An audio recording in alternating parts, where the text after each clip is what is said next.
Imagine this. You meet a charming man at a cafe. He's funny, attentive, texting you daily, calling you nightly. Everything feels right. It gets romantic, maybe even serious. Then one day, a woman calls. "Are you dating Bob?" "I'm his wife." Your heart sinks. Just like that, the connection shatters. Gut-wrenching, confusing. Let's make sure this never happens to you. So how do you make sure that never happens again? Let's break down the top 9 signs that a man might already be in a relationship, or worse, married, and exactly how to spot the patterns before you find yourself in a tangled mess. When you're tired, lonely, and just want something, situationships happen. And then we'll end on, some advice on what we think is the best way for her to move forward out of that situation. So let's get to it. I'm really curious, Matthew. Why do people end up in these situations? If you take someone who really wants to find love, maybe has found that it's a lot harder than they ever thought it would be, hasn't met someone in a long time that they feel really attracted to, even if they have, maybe hasn't felt any mutual attraction of that kind anytime recently.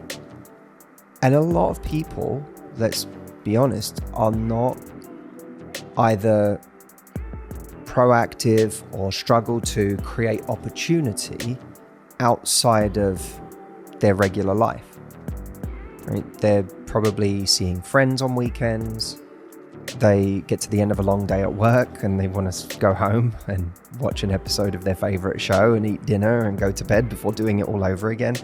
I think our love lives are this really challenging place where we want something really, really badly. We want to find love. For most people, and you talk about this a lot, it's their number one life goal.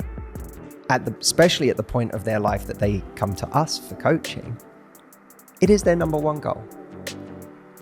And yet it feels like there's very little time for that goal. And maybe even more than there's very little time for that goal, there's very little energy left at the end of the day to serve that goal. And with what energy they do have to get proactive, the results for a lot of people feel immensely disappointing. And after a while, that disappointment starts to chip away at your motivation, right? You start thinking, why even bother? Like love is some exclusive club you just can't get into. Or if it's not a weirdo, it's someone who is just out for a good time and doesn't want the same things that I want, or isn't attracted to me. That sets the stage for someone to be, in this case, but I think this is extremely common, in the workplace where they spend 3/4 of their life, and to have day after day interacting with someone. There's no urgency in a situation like that, right? It's much more, in some ways, it's more challenging for an affair to start in a coffee shop. Because it's like you have to be very conscious. If you're him in this scenario, and you're unhappy in your marriage, or you're looking for something else, or you're just someone who wants an affair, you have to be very conscious of, I am going to go up to someone, speak to them, exchange numbers with them. Lie to them in a lot of cases, because why you feel more yourself around married men, and why that's dangerous. There are some things that she says that I find really interesting. She says, it was very unexpected and unplanned. We have worked closely together and just slowly gotten to know each other on a deeper and deeper level. And that's how it happens, right? In these situations, is that slowly every day, you imagine your first day in the office, you just say hi to someone that you don't know. And then gradually, you're getting much more comfortable with this person because you're spending so much time with them. So that proximity over time allows for those connections to form. You might start opening up, being your most authentic self, and suddenly find yourself emotionally invested in someone who's never truly available. The slow slide into something you never meant to start. Actually, it allows for chemistry and connection, but it also allows for someone to see all of those sides of you and then to show you acceptance for those things. Which makes you feel seen. Yeah, because you're like, oh, She says. look, I'm just exactly who I am with this person. And they really accept me. They really get me. But of course, you're kind of engineering a scenario where this happens to a large extent, because you don't give the average person out there who's single all of those sides of you to accept in the first place. Yeah, and it's very easy for the married person to accept and see all of you because there's no stakes for them. They get to do that with zero expectation and pressure put on them. And that's why women really need to stay alert, because it rarely feels like crossing a line at first. It feels like just talking, just texting, just harmless fun, until suddenly you're in deep with someone who was never yours to begin with. When your morals start to waver because he seems like the victim. The structures that our morality is kind of, that hold our morality together, there are certain things that have been said by him that have allowed those structures to start to become more shaky. Yeah. And when that happens, your moral certainty about I mustn't do this, or this is objectively wrong, or I would never do this, I would never have done this in the past, this is not part of my value system, those things you start to question. Well, you start to see them as a victim as well, which is what's very interesting. And that's when things get dangerous, because now you're not just breaking your own rules, you're justifying it. You start thinking, maybe he's different. Maybe this is different. And that's how values quietly erode. The hero-victim trap, when his sad story becomes your excuse. Any chink in the logic is going to be the same vulnerability that actually ends up derailing her. Yes, that's so true. So we kind of have to do it even for her sake, because otherwise her brain will invent that anomaly and use it as justification to stay or to keep going. Look, he has said, I'm not happy in my relationship. It's terrible. There's, divorce papers have already been sent to me and, it's practically over, but I'm terrified that this person's going to, take my child away from me. Make it difficult to see his daughter. Right, whatever that means. But there's a kind of, in many ways, a heroic subtext to all of that, which is that, it's just broken beyond repair. It's already hard. I've been served divorce papers, so that, I'm the victim here, and love my child more than anything in the world. And, I would do anything not to have my child taken away from me or made it hard for me to see my child. It's often strategic, designed to disarm you, earn your empathy, and keep you stuck in something that's never really moving forward.